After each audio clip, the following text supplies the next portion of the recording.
S Janakamma ನಿಧನಕ್ಕೆ melody singer ಅಂತಲೇ ಪ್ರಖ್ಯಾತಿ ಪಡ್ಕೊಂಡಿರುವಂತಹ ರಾಜೇಶ್ ಕೃಷ್ಣನ್ ಕೂಡ ಭಾವುಕರಾಗಿದ್ದಾರೆ, ಸಂತಾಪವನ್ನು ಸೂಚಿಸಿದ್ದಾರೆ. ನಾವು ಸಂಗೀತ ಲೋಕದ ಮಹಾನ್ ದಂತಕಥೆಯನ್ನೇ ಕಳೆದುಕೊಂಡಿದ್ದೀವಿ. ನೋಡಿ ಎಂಥ ಅದ್ಭುತವಾದಂಥ ಮಾತು. ನಿಜಕ್ಕೂ ಅವರು ದಕ್ಷಿಣ ಭಾರತದ ದಂತಕಥೆನೇ ಎಸ್ ಜಾನಕಮ್ಮ.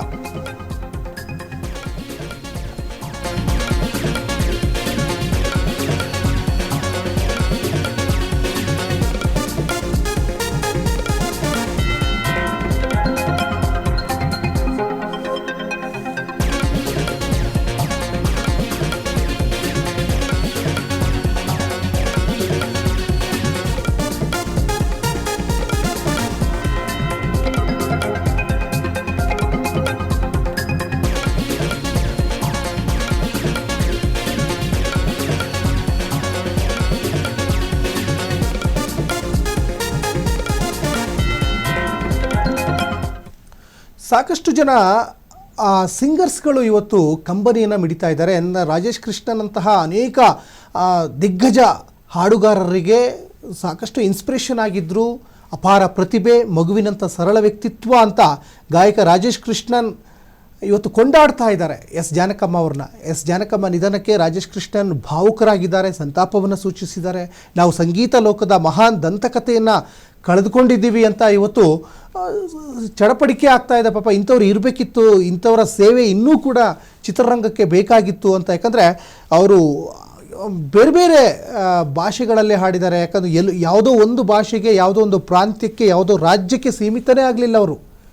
ಹಾಗಾಗಿ ಇವತ್ತು ಕನ್ನಡದಲ್ಲೇ ಅತಿ ಹೆಚ್ಚು ಹಾಡುಗಳನ್ನು ಹೇಳಿದರೂ ಕೂಡ ಅವರು ಕನ್ನಡದ ಜೊತೆಗೆ ತಮಿಳು, ತೆಲುಗು, ಮಲಯಾಳಂ ಇರ್ಬೋದು, ಒಡಿಶಾ ಭಾಷೆ ಇರ್ಬೋದು, ಹೀಗೆ ಸಾಕಷ್ಟು ಹಿಂದಿ ಅನೇಕ ಭಾಷೆಗಳಲ್ಲಿ ಹಾಡಿದ್ದಾರೆ. ಜಪಾನ್ ಭಾಷೆಯಲ್ಲೂ ಕೂಡ ಹಾಡಿದ್ದಾರೆ ಅನ್ನುವಂಥದ್ದು ನಿಜಕ್ಕೂ ನಾವೆಲ್ಲರೂ ಕೂಡ ಖುಷಿ ಪಡುವಂಥ ವಿಚಾರ. ಮತ್ತು ಅವರು ಹಾಡಿರುವ ಅನೇಕ ಹಾಡುಗಳು ಇವತ್ತು ಪ್ರತಿಯೊಬ್ಬರ ಒಂದು ನಾಲಿಗೆಯಲ್ಲೂ ಕೂಡ ಆಗಾಗ ಮೆಲುಕು ಹಾಕ್ತಾನೆ ಇರ್ತಾರೆ. ಅಂತಹ ಅತ್ಯದ್ಭುತ ಹಾಡುಗಳು, ಸೂಪರ್ ಹಿಟ್ ಹಾಡುಗಳನ್ನು ಹಾಡಿದ್ದಾರೆ. ಮತ್ತು ಅರ್ಥಗರ್ಭಿತವಾದಂತಹ ಹಾಡುಗಳನ್ನು ಹಾಡ್ತಾ ಇದ್ರು.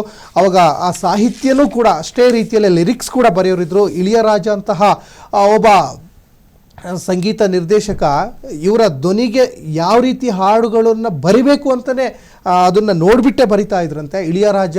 ಮತ್ತು ಅನೇಕ ಈ ಮಹಾನ್ ಸಾಧಕರ ಜೊತೆಯಲ್ಲಿ ಎಸ್ ಜಾನಕಮ್ಮ ಅವರ ಸ್ವರ ಒಂದು ಸಮ್ಮಿಲನ ಆದಂಥ ಸಂದರ್ಭದಲ್ಲಿ ಅತ್ಯದ್ಭುತವಾದಂತಹ ಒಂದು ಔಟ್ಪುಟ್ ಹೊರಗಡೆ ಬರ್ತಾ ಇತ್ತು. ರಾಜೇಶ್ ಕೃಷ್ಣನ್ ಕೂಡ ಕಂಬನಿಯನ್ನು ಮಿಡಿದಿದ್ದಾರೆ, ಮಾತಾಡಿದ್ದಾರೆ ಗಾನಕ್ಕೆ ಹೋಗಿಲ್ಲ ಜಾನಕಮ್ಮ ಬಗ್ಗೆ.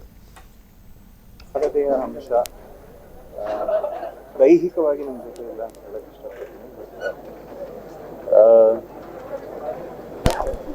ನಾನು ಹಾಡಿದಂತಹ ಮೊಟ್ಟ ಮೊದಲನೆಯ ಯುಗಳ ಗೀತೆಗಳ ಒಂದು ಅವಕಾಶಗಳು ನನಗೆ ಏನು ಸಿಕ್ತೋ ಅದರಲ್ಲಿ ಪ್ರಮುಖವಾಗಿ ಜಾನಕಿಯಮ್ಮ ಜೊತೆ ಹಾಡೋ ಸೌಭಾಗ್ಯ ನನಗೆ ಸಿಕ್ತು. ಕನ್ನಡದಲ್ಲೂ ಇರ್ಬೋದು, ತಮಿಳಲ್ಲಿರ್ಬೋದು. ಅಲ್ಲ, ಬರೀ ದೇಹ ಮಾತ್ರ ನಮ್ಮನ್ನ ಎಲ್ಲರೂ ಬಿಟ್ಟು ಹೋಗಿದೆ ಅಂತ ಹೇಳಕ್ ಇಷ್ಟಪಡ್ತೀನಿ. ಆದರೆ ಅವರ ಸಂಗೀತ, ಅವರ ವಿದ್ಯೆ, ಅವರ ವಿನಯತೆ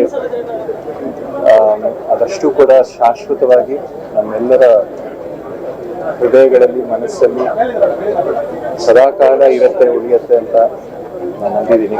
ಹೇಳೋ ಅವಶ್ಯಕತೆನೇ ಇಲ್ಲ ಆಕ್ಚುಲಿ ಹೇಳಬೇಕು. But we have truly lost one of India's best ever singers, and ಅವರ ಪ್ರತಿಭೆ ಬಗ್ಗೆ ಏನು ಹೇಳೋದು, it is like most effortless. ಅಂದರೆ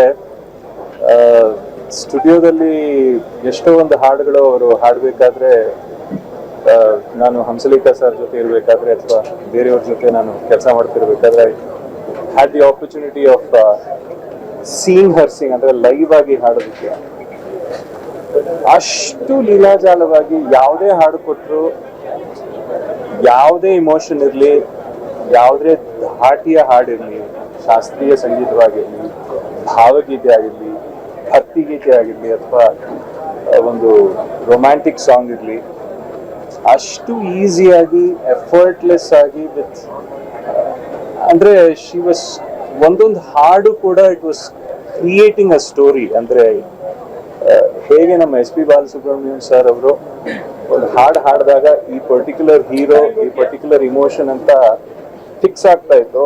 ಆ ಮಟ್ಟದ ಒಂದು ಪರ್ಫಾರ್ಮೆನ್ಸು, ಆ ಮಟ್ಟದ ಒಂದು ಗಾಯನ ಅವರಲ್ಲಿತ್ತು. ಅಂಡ್ ಅವ್ರು ಹಾಡದೇ ಇರೋ ಭಾಷೆನೇ ಇಲ್ಲ.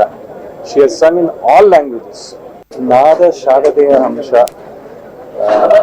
ದೈಹಿಕವಾಗಿ ನಮ್ಮ ಜೊತೆ ಇಲ್ಲ ಅಂತ ಹೇಳಕ್ ಇಷ್ಟಪಡ್ತೀನಿ. ಬಟ್